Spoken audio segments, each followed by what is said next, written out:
মেহেরপুরে গাংনীতে চলন্ত ট্রাকের পিছনে যাত্রীবাহী মাইক্রোবাসের ধাক্কায় চালকসহ অন্তত 3 যাত্রী নিহত হয়েছে।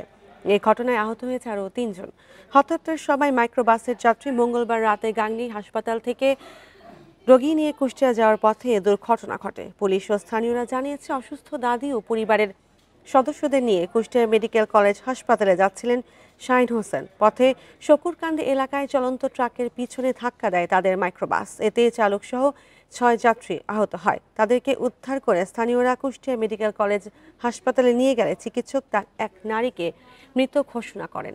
পরে চিকিৎসাধীন অবস্থায় মারা যান মাইক্রোবাস চালক জামাল উদ্দিন। এছাড়া রাজশাহী মেডিকেলে নেওয়ার পথে মারা যান শাহিন। অন্য আহতদের কুষ্টিয়া মেডিকেল কলেজ হাসপাতালে চিকিৎসা দেওয়া হচ্ছে।